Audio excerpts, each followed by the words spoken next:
Video देखने से पहले गाइस मेरी एक रिक्वेस्ट है, अगर आप लोगों ने चैनल को सब्सक्राइब नहीं किया हो तो कर दो, क्योंकि हम लोग काफ़ी क्लोज है 60,000 के, तो जल्दी से कर दो। रीइनकार्नेटेड एज सोर्ड के एपिसोड 7 में सोर्ड हम लोग को बताते हैं कि किस तरीके से उन लोगों ने मिलकर ग्रेटर डीमन को हराकर उसका क्रिस्टल तोड़ दिया था और वो लोग काफी ज्यादा लेवल अप हो गए थे और साथ ही साथ उन लोगों ने उस डंजन को भी क्लियर कर दिया था। और अब वो लोग गिल्ड मास्टर के रूम में होते हैं, जहाँ पर अचानक से एक बंदा आ जाता है और वो फ्रेंड से कहने लगता है कि तुम झूठ बोल रही हो। सोर्ड इस बंदे को देखकर कहता है मैं इस बंदे की प्रेजेंस को भी फील नहीं कर पाया कि कब ये कमरे में आ गया। तो फ्रेंड उस बंदे से पूछती है कि तुम हो कौन, जिस पर वो बंदा काफी ज्यादा एटीट्यूड दिखाकर अपना नाम बताता है ऑगस्ट ओलसेंड और वो यहाँ के नाइट्स का वाइस कैप्टन है। और फ्रेंड और सोर्ड को भी याद आ जाता है कि नेल ने इस वाइस कैप्टन के बारे में बताया था कि इस वाइस कैप्टन को एडवेंचरर बिल्कुल भी पसंद नहीं है और इसने गोब्लिन को हराने वाले मिशन में हमारी हेल्प करने से मना कर दिया था। और अब ऑगस्ट उनसे कहते हैं कि मेरे पास एक यूनिक स्किल है जिसका नाम है एसेंस ऑफ फॉल्सहुड, जो कि उसको अलाउ करती है किसी भी झूठ को पकड़ने के लिए, और इसी वजह से तुम्हारा झूठ मुझ पर काम नहीं करेगा। और अब गिल्ड मास्टर ऑगस्ट से पूछता है कि क्या तुम कहना चाहते हो कि फ्रेंड झूठ बोल रही है, जिस पर वो कहता है हाँ, इस लड़की ने कहा है कि वो क्रिस्टल डिसअपियर हो गया, लेकिन ये सरासर झूठ बोल रही है।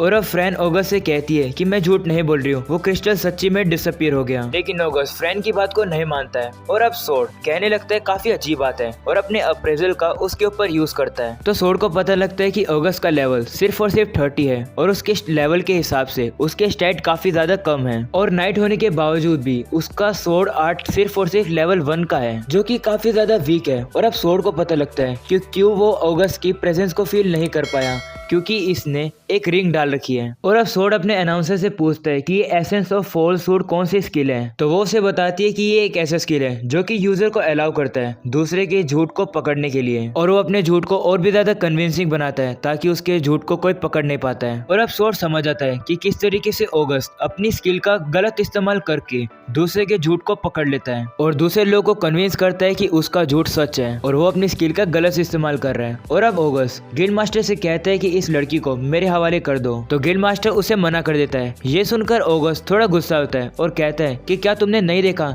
किस तरीके से ये लड़की मुझ जैसे नोबल के सामने झूठ बोल रही है, इसे तो पनिशमेंट मिलनी चाहिए। तो गिल्ड मास्टर से कहता है अगर मैं इसे तुम्हारे हवाले कर भी दूंगा तो ये एक ऐसी लड़की नहीं है जिसे तुम हैंडल कर सको, क्योंकि इसने अकेले ही ग्रेटर डीमन को हरा दिया था। ये सुनकर ऑगस्ट थोड़ा घबरा जाता है और कहता है अगर ऐसी बात है तो जितना भी ग्रेटर डीमन से लूट और उसका क्रिस्टल मिला था वो मेरे हवाले कर दो। तो गिल्ड मास्टर से कहता है ऐसा मैं क्यों करूं, क्योंकि जो भी मटेरियल्स है वो ऑफिशियली गिल्ड के हैं और अगर वो क्रिस्टल उसके पास है तो उसका हक बनता है कि वो क्रिस्टल उसी का है। और वैसे भी नाइट्स ने मिशन में पार्टिसिपेट करने से मना कर दिया था, तो जितनी भी लूट है उस पर तुम्हारा कोई भी हक नहीं बनता है। और अब ऑगस्ट गिल्ड मास्टर से कहता है देखो डंजन के अंदर काफी ज्यादा खतरा हो सकता है और मैं अपने प्रेशियस और नोबल नाइट्स को इस तरीके से वेस्ट नहीं कर सकता हूँ, और इसलिए ये काम तो लोली एडवेंचरर का ही है। गिल्ड मास्टर से कहते हैं उन लोगों ने अपनी जान खतरे में डाली ताकि वो लोग इस मैटर को सोल्व कर सके और इस तरीके से उनकी इंसल्ट मत करो। और वैसे भी मुझे पता है कि कैप्टन उरस कभी भी हमारी रिक्वेस्ट को मना नहीं करेंगे, और मुझे लगता है कि वो रिक्वेस्ट टेबल पर ही पड़ी थी जहाँ पर तुमने उसकी हेराफेरी कर दी। जिस पर ऑगस्ट कहता है मैंने तो ऐसा कुछ भी नहीं किया।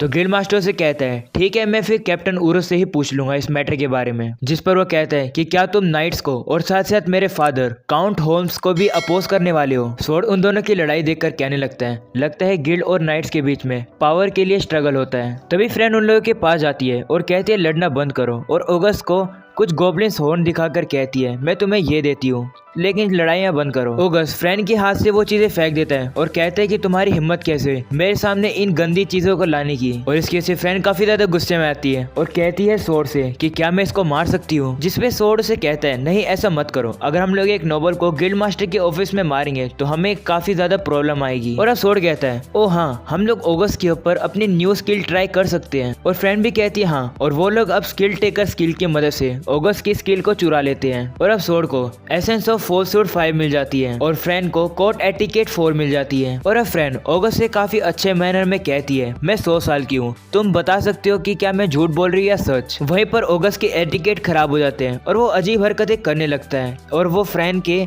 क्वेश्चन का जवाब नहीं दे पा रहा होता है और वो एक बहाना मार देता है कि मेरी तबीयत खराब है और वो वहाँ से भाग जाता है। और अब नेल भी वहाँ पर आ जाती है और अब गिल्ड मास्टर उन लोगों से माफी मांगता है उसकी हरकतें के लिए, और वो बताते हैं ऑगस्ट काफी खराब पर्सन है क्योंकि वो अपने पैसों का यूज करके काफी ज्यादा हाई लेवल वाले नाइट्स और लोगों को हायर करता है ताकि वो लोग स्ट्रॉन्ग मॉन्स्टर से लड़ सके और फिर वो उनसे उनकी स्किल और उनका क्रेडिट ले लेता है। और अब नेल कहने लगती है, मैं विश्वास ही नहीं कर सकती हूँ कि ये ऑगस्ट एक ऐसी नोबल फैमिली में से है जो कि इस टाउन को गवर्न करते हैं और इसी वजह से गिल्ड मास्टर ज्यादा टफ नहीं हो सकते हैं ऑगस्ट के ऊपर। और अब गिल्ड मास्टर फ्रेंड से कहते हैं कि संभल कर रहना, क्योंकि आज जो हुआ है उसके बाद वो तुमसे बदला जरूर लेगा। और अब गिल्ड मास्टर नेल से पूछते हैं कि क्या सारी तैयारी होगी, जिस पर नेल भी बोलती है हाँ। और अब गिल्ड मास्टर फ्रेंड से कहते हैं जाने से पहले एक बार काउंटर पर आना ताकि तुम अपना रैंक अप कर सको। तो फ्रेंड पूछती है कि क्या मैं अब रैंक ई की एडवेंचरर बनने वाली हूँ। तो गिल्ड मास्टर कहते हैं नहीं, हम तुम्हें सीधा ही रैंक डी पर प्रमोट कर रहे हैं, क्योंकि तुमने एक ऐसे मॉन्स्टर को हराया है जिसका थ्रेट लेवल बी का था और वैसे तो तुम्हें रैंक सी मिलना चाहिए था, लेकिन ये कुछ ज्यादा ही हो जाएगा एक एडवेंचरर के लिए स्टार्टिंग में ही। सोर्ड भी कहने लगता है हाँ ये तो अंडरस्टैंडेबल है, क्योंकि फ्रेंड अभी ही तो एक एडवेंचरर बनी है, नहीं तो बाकी लोग शक करने लगेंगे। और अब गिल्ड मास्टर फ्रेंड से कहता है अपना रिवॉर्ड और पेमेंट लेती जाना, उसी में हम लोग एक बोनस भी इंक्लूड कर देंगे। और अब फ्रेंड काफी अच्छे एटिकेट्स में गिल्ड मास्टर का शुक्रिया करती है। और अब गिल्ड मास्टर मन में कहने लगता है मुझे नहीं पता था कि फ्रेंड के पास इतने अच्छे मैनर हैं। और अब फ्रेंड काउंटर पे पहुंचती है जहां पर उसे काफी ज्यादा रिवॉर्ड मिलता है। और अब वहां पर वो ड्वार्फ भी आता है जो कि फ्रेंड को अब कांग्रेचुलेशन करने लगता है कि वो रैंक डी की एडवेंचर बन चुकी है। और अब बाकी सभी एडवेंचर भी फ्रेंड की तारीफ कर कर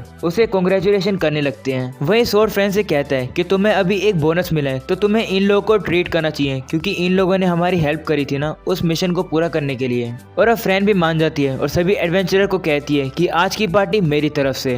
और अब रात के टाइम में फ्रेंड सो रही होती है, जहाँ पर सोर्ड सोचने लगता है कि अगर हम लोग उस टाइम पर रिट्रीट कर लेते तो ये टाउन काफी ज्यादा तबाही हो जाता, लेकिन फ्रेंड ने ऐसा नहीं किया, वो काफी ज्यादा अमेजिंग है। फ्रेंड नींद में कहने लगती है कि मुझे करी खानी है जैसा मैंने अपने टीचर के साथ प्रॉमिस किया था। सोर्ड भी कहता है हाँ मुझे वो प्रॉमिस याद है, हम लोग करी जरूर खाएंगे। वही दूसरी साइड हम लोग देखते हैं उस ऑगस्ट को जो कि उसकी हालत काफी खराब हो चुकी है। और अब हम लोग देखते हैं सोर्ड सपना ले रहा होता है जहाँ पर उसे अपने सपने में कुछ लड़कियां दिखाई देती है और सोर्ड को लग रहा है कि वो लोग चाहती हैं कि वो उस सोर्ड को टच करे, लेकिन फिर सोर्ड को रियलाइज होता है कि ये सोर्ड तो वही खुद है। और अब फ्रेंड सोर्ड को नींद से उठा देती है। तब सोर्ड उठता है और कहने लगता है ये क्या था, मैं तो एक सोर्ड हूँ, मुझे तो सोने की भी जरूरत नहीं है, तो मुझे एक सपना कैसे आया। और अब हम लोग देखते हैं कि फ्रेंड काफी सारे सामान को कलेक्ट कर रही होती है ताकि वो आज खाना बना सके और ऐसा फूड जो कि काफी समय तक चल सके। अगर वो लोग फूड को अपने डायमेंशनल स्टोरेज में डाल लेंगे तो वो खाना खराब नहीं होएगा और फ्रेंड जब चाहे कहीं भी उस खाने को खा सकेगी। और अब फ्रेंड खाना बनाने के लिए कपड़े पहन लेती है और अब सोर्ड और फ्रेंड दोनों मिलकर खाने को बनाने लगते हैं। और अब वो सबसे पहले हैमबर्गर और पैटीज बनाते हैं और अब सोर्ड सारे खाने को डायमेंशनल स्टोरेज में डाल देता है। तो फ्रेंड रोकर कहने लगती है मुझे एक तो खाने दो, जिस पर सोर्ड कहता है नहीं,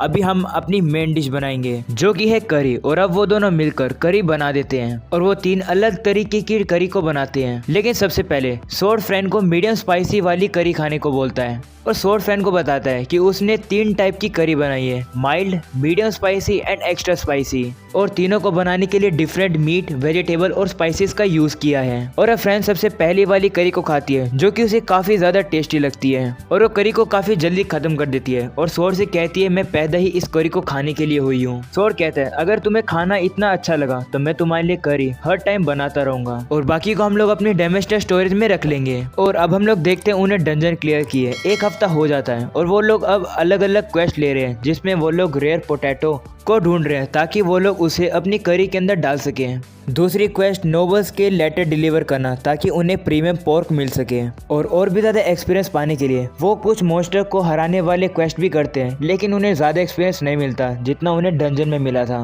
क्वेस्ट पूरा करने के बाद सोर्ड फ्रेंड को करी दिखाता है। सबसे पहले वो फ्रेंड को एक्स्ट्रा स्पाइसी करी खिलाता है जो कि अडल्ट लोगों के लिए है और अब सोर्ड फ्रेंड को माइल्ड करी खिलाता है और ये नरम वुमेन के लिए है। और अब सोर्ड फ्रेंड से पूछता है तुम्हें कौन सी करी अच्छी लगी, जिस पर फ्रेंड बोलती है मुझे तीनों ही पसंद आई। और अब ये सुनकर सोर्ड कहता है लगता है फ्रेंड को करी कुछ ज्यादा अच्छी लगी। और अब फ्रेंड टाउन में जा रही होती है तभी उन्हें वो गार्ड मिल जाता है जो कि उन्हें पहले से ही जानता है। वो फ्रेंड से पूछता है कि क्या तुम वाइस कैप्टन को जानती हो, तो फ्रेंड कहती है हाँ वो बेकार सा वाइस कैप्टन है ना, जिसमें वो बताते हैं हाँ पता नहीं क्यों लेकिन वो तुम्हें ढूंढ रहा है और उसने रॉयल्टी के सामने अपने आप को काफी गंदा बिहेव किया है, जिसकी वजह से वाइस कैप्टन के फादर उस पर काफी गुस्सा हो गए। मुझे नहीं पता कि वो तुम्हारे साथ किस लिए इन्वॉल्व है, लेकिन तुम बच के रहना, वो तुम्हें ढूंढ रहा था। तो फ्रैन भी मान जाती है और अब वो लोग टाउन में घूम रहे होते हैं। सोर्ड फ्रैन से कहता है कि लगता है ऑगस्ट ने अपना ऐसा बिहेवियर लगता है इसलिए किया था क्योंकि हमने उससे उसकी स्किल ले ली, लेकिन कोई बात नहीं, सबसे पहले उसने तो हमें टारगेट किया था इसलिए हमने उसके साथ कर दिया, तो कोई भी गलत बात नहीं है। तभी सोर्ड को रियलाइज होता है कि कोई उनका पीछा कर रहा है और वो फ्रेंड को बताते हैं कि पीछे मुड़ के मत देखना, कोई हमारा पीछा कर रहा है, सीधा चलते रहो, हम यहाँ पर इसका मुकाबला नहीं कर पाएंगे, इसलिए हमें इसे अकेले में लाना होगा।